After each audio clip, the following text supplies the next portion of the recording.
João Monteiro, né? O João Bamileke Monteiro. O Bamileke foi introduzido no nome social há uns 10 anos atrás, depois que eu fiz o meu mapeamento genético e descobri, né, que eu tenho 99% de ligação ancestral e genética com os povos Bamileques dos Camarões, né, o norte dos Camarões. Então aí eu não quis mudar o nome oficialmente, mas acrescentei o Bamileke, né, porque é importante, né, foi importante para mim e é importante para qualquer pessoa descobrir esse vínculo ancestral.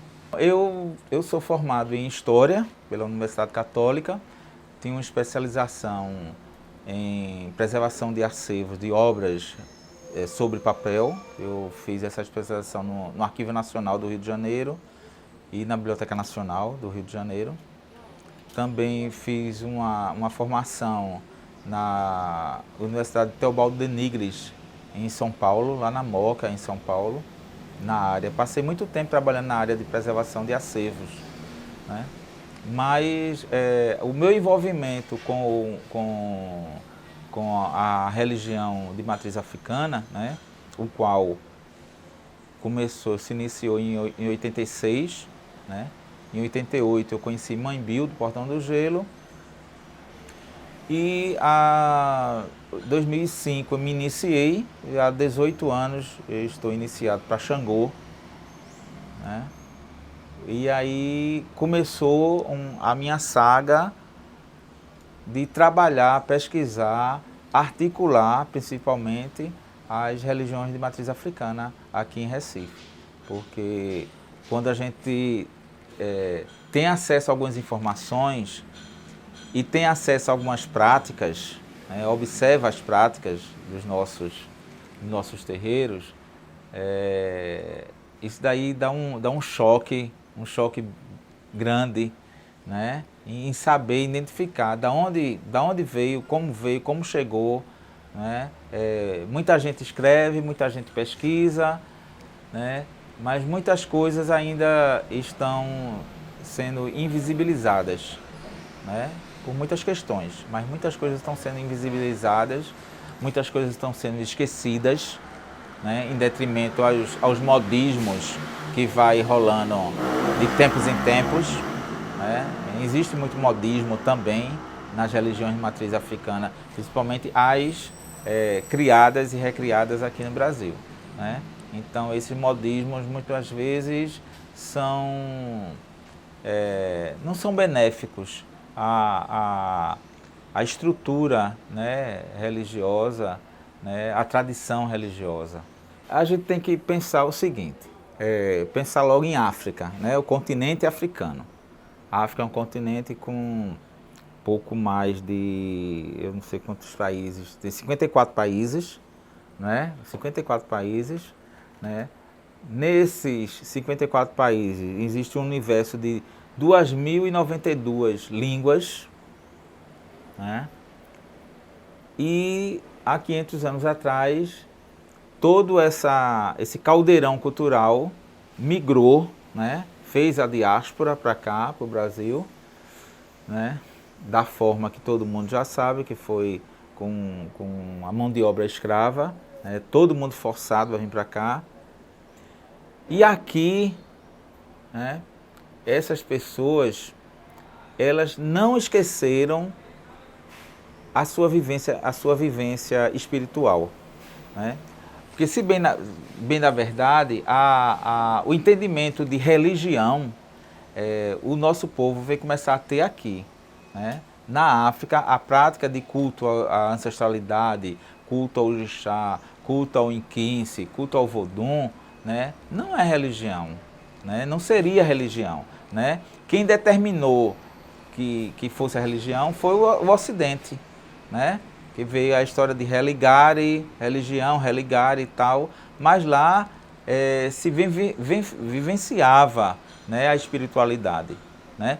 Tanto é que quem optou por ter a religião, o rótulo de ser católico apostólico romano, né, ou neopentecostal, ou protestante, ou qualquer outra, né, não larga o vínculo com o culto à ancestralidade.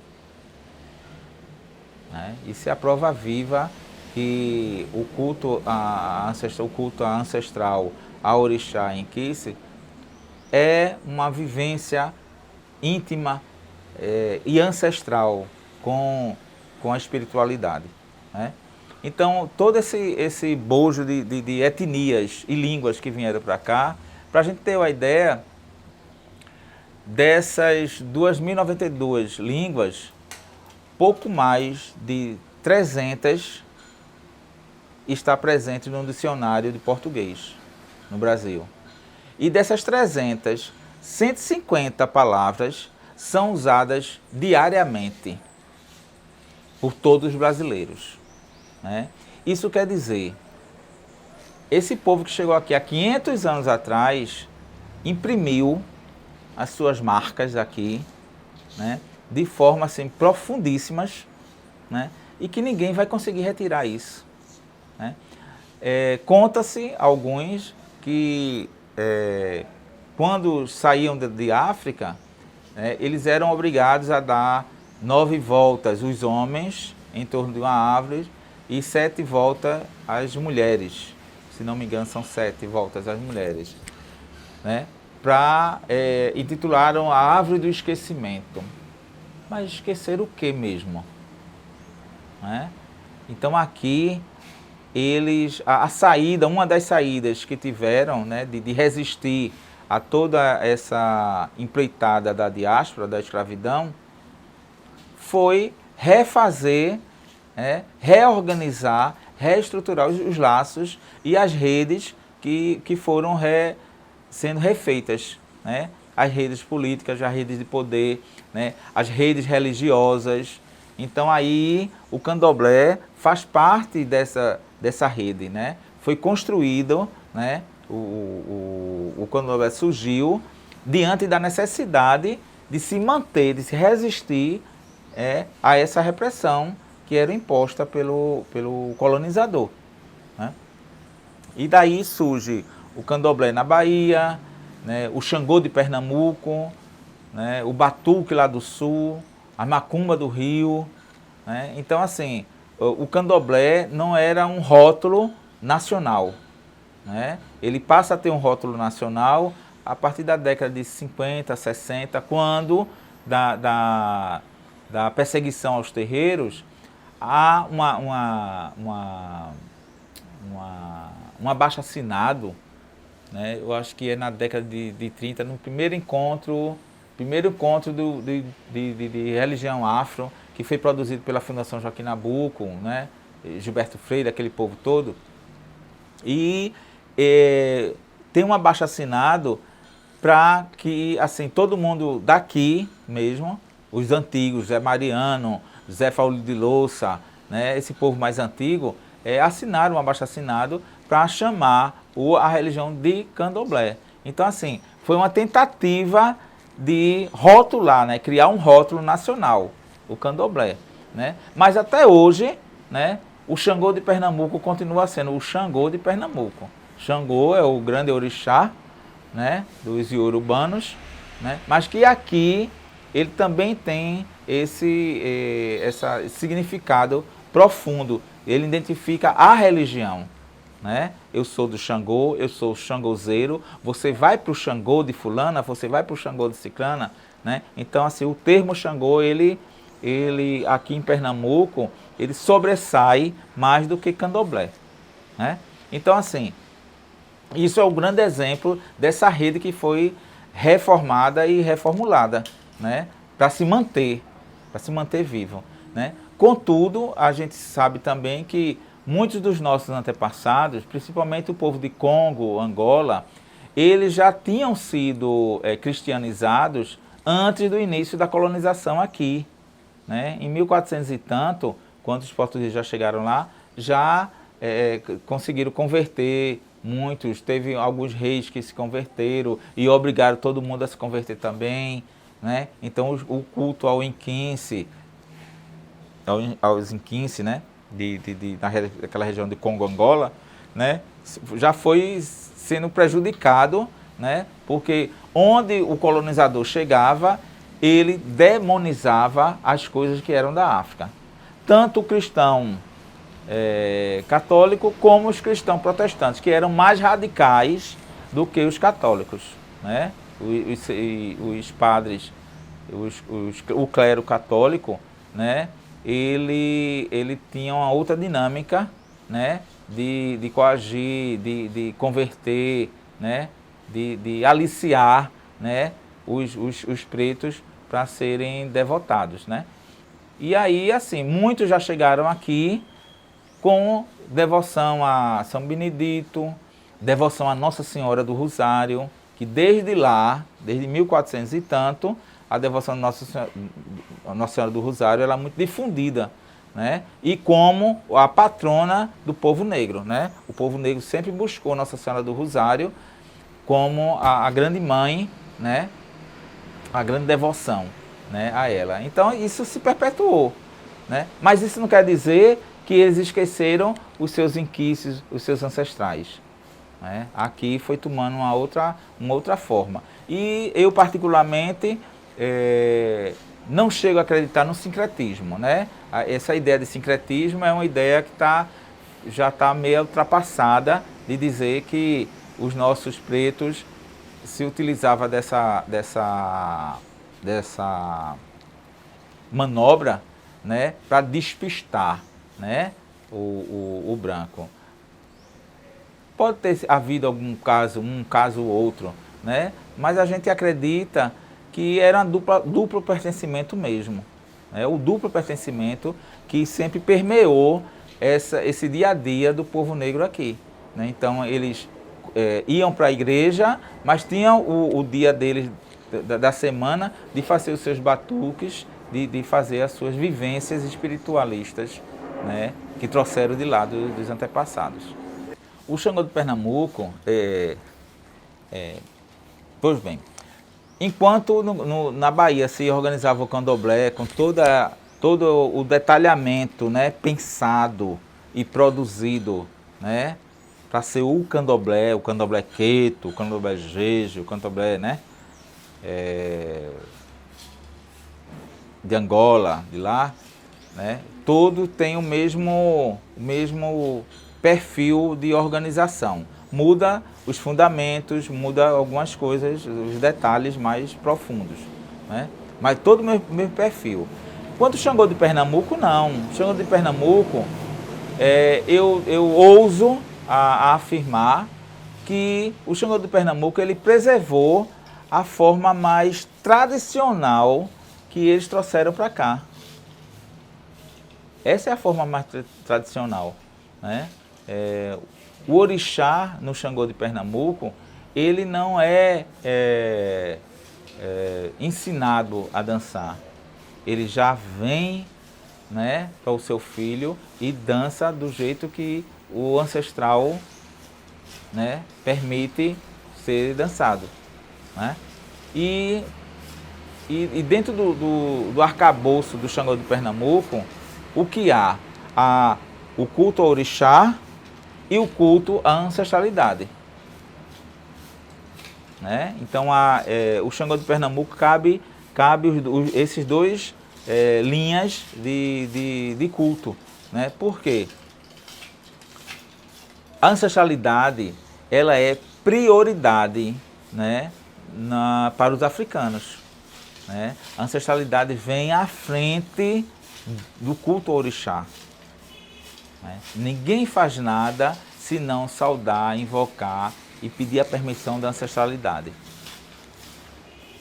né? E depois vem o culto aos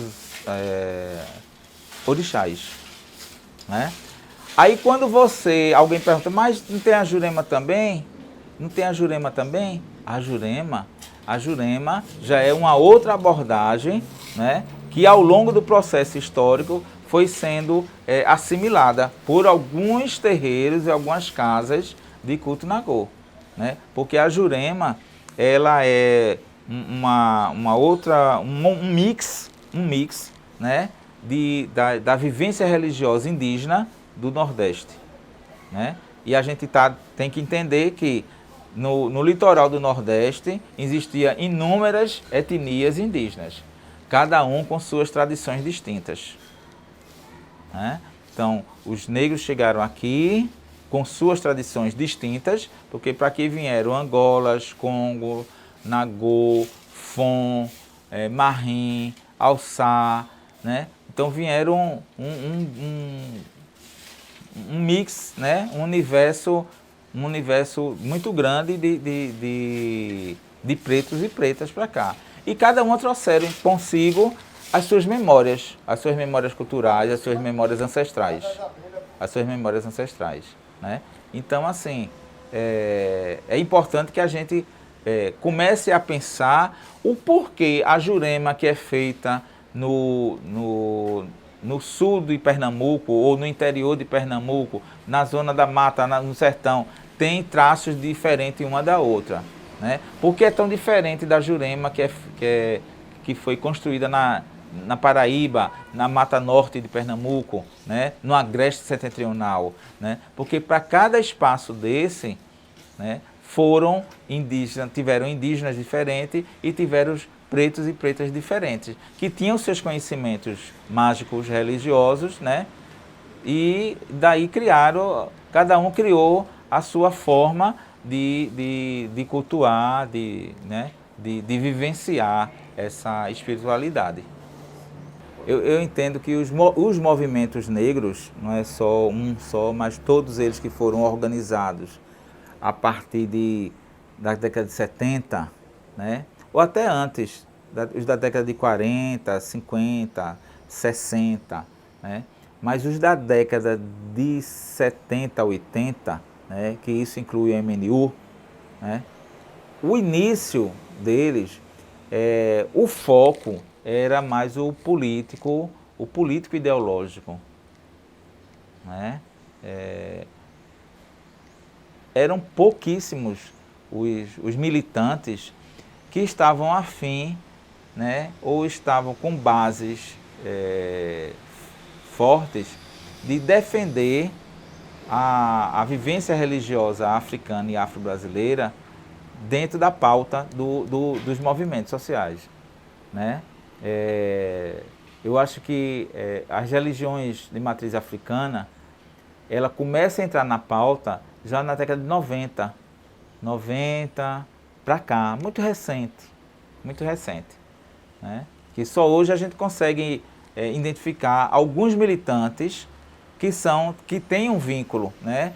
No passado recente, alguns que buscaram realmente ter esse vínculo porque acreditaram que ter um vínculo com a religiosidade africana era mais uma impressão positiva para ser um militante dos movimentos sociais, né? E com certeza, né, sem dúvida que seja, né? Mas buscaram isso de forma muitas vezes impensadas, né? Sem ter alguns cuidados, sem tomar os cuidados com a tradição, né? Porque houveram muitos choques com sacerdotes, né, aqui antigos, que não compartilhava da mesma ideia, do mesmo ideal, né, político do movimento, né? Muitos dos nossos sacerdotes e alorixás e babalorixás tinham uma tendência mais à direita, né, dentro do contexto nacional, né? Eu conheci inúmeros que tinham uma tendência mais à direita, né? E o movimento social, né, o movimento negro, eles nasceram no berço das esquerdas, né, do ideário de esquerda, né? E isso foi o primeiro choque que a gente sentia, né? Mas eles foram muito competentes, né, porque transformaram muitas mentes, né? Conseguiram resgatar muitos sacerdotes que estavam no mundo da direita, no mundo que não pertencia a eles, né? Eu acredito, né? Mas que eles começaram a enxergar, né, os propósitos, né? Porque a nossa religiosidade, ela sempre foi amparada também pela direita brasileira, totalmente amparada. Muitos dos nossos que não foram perseguidos, não foram fechados, tiveram seus terreiros fechados, porque tinha um vínculo emocional, um vínculo religioso, né, com personalidades da direita, certo? E que não podiam ser divulgados, né, mas tinham. Então, assim, muitos dos nossos terreiros não foram tocados, ficaram intocáveis, né, em todo o processo de perseguição, né? E não ficaram intocáveis não foi porque tinham mais axé do que os outros, né? Ficaram intocáveis porque tinham um vínculo político, né, ali imprimido, né, e que estava ali e foram perpetuados, né? Bom, eu acredito no movimento social, né, num movimento social organizado, né, determinado, né, como acredito também hoje no mundo transatlântico, né, nesse mundo sul a sul, Brasil e África, existe um poder, né, de reconexão muito forte, né, ao interesse nosso, né, todo mundo gostaria de ir uma vez na África, né, ou pelo menos nas terras dos orixás, ou dos inquices, ou dos voduns.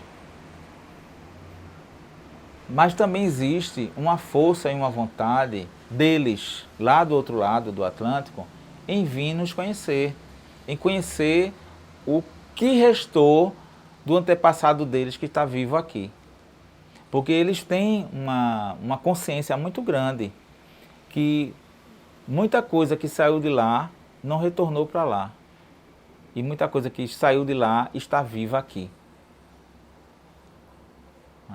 Essa coisa que não tem mais nada na África, tem tudo aqui. Não, não é assim não, né? Tem muita coisa que está viva lá, bem viva, né? Que veio para cá de outra forma, da forma mais arcaica, né? E que a gente mantém isso, né? Então, se a gente tiver essa consciência e se o movimento social, o movimento das religiões de matriz africana tiver essa consciência e de forma colaborativa, de forma organizada, a gente dá para construir essa conexão, essa ponte de conexão, né, onde todos e todas poderão participar disso, poderão vivenciar isso, certo? Eu acho muito interessante, sabe? Porque esse retorno ancestral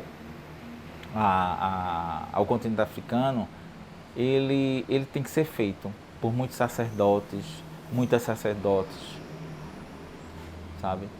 Porque é um revivamento da fé, é uma experiência única e que todos estão precisando disso, dessa oxigenada, certo? Já que muitos não têm o costume da leitura, nem a vontade da leitura, né? Mas assim, uma reconexão dessa, uma viagem dessa, iria favorecer muita coisa, sabe? Eu acho que a informação, ela tem que circular, porque informação é poder, a palavra é força, informação é poder.